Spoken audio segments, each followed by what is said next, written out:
So you know somebody on the bottom really has a good kimura sweep and kimura game. Sometimes you can actually bait them into playing it and then use it against them.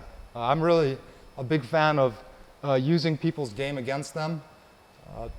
It requires you to really understand it and sometimes even be a little bit better at it than they are.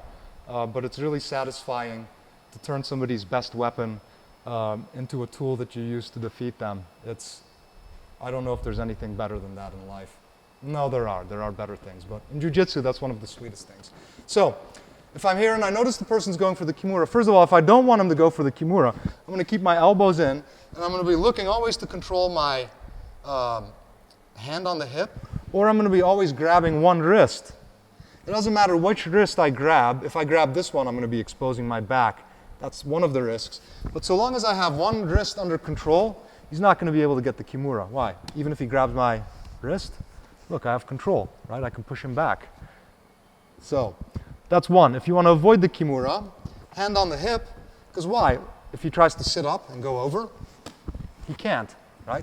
And I want to get the bony part of the hip. You're going to feel the pelvis bone, right? The pelvic bone. That's what I want, right there. I'm going to push that away from me, okay? That'll block him from going for the kimura. Of course, if I grab the wrist myself, it's going to be even better, because even if he goes over, right, there's going to be nothing there.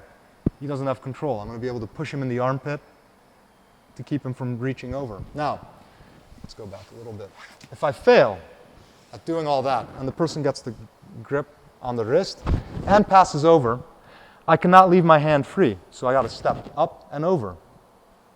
I got to hide my elbow or my hand.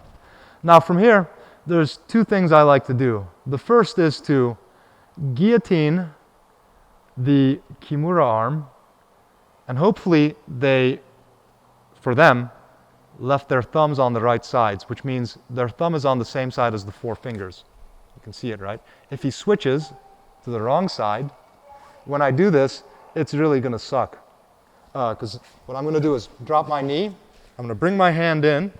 Let's turn a little bit so they can see. And I'm just going to grab my hand underneath my fist. Now I'm going to lean a little bit forward and I'm going to start cranking this up. Now, because his thumbs are on the opposite sides, he can't do anything. He can't tap or do anything, so I can keep going. Yeah, he just tapped. So that's really vicious.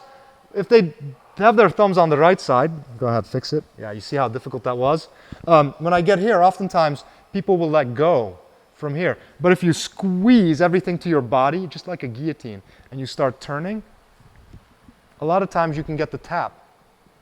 Now, if you can't get the tap and people let go, one of my favorite attacks from here is to slide my arm all the way through, grab my hand to hand, and start attacking the arm triangle and the pass.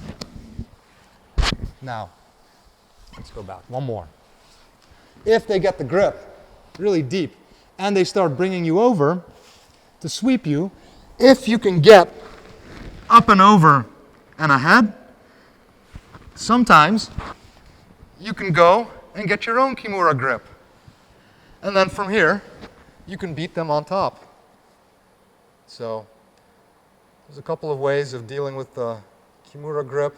Kimura is definitely one of those 50-50 situations in jiu-jitsu where whoever turns the corner faster and has a better understanding technically of the position probably is going to win. So even if you're on top or bottom, it doesn't matter which, whenever somebody goes for the kimura, you can often counter with a kimura of your own or use that somehow to block them from turning the corner and get onto their back or get on top or cause a scramble by threatening a submission of your own.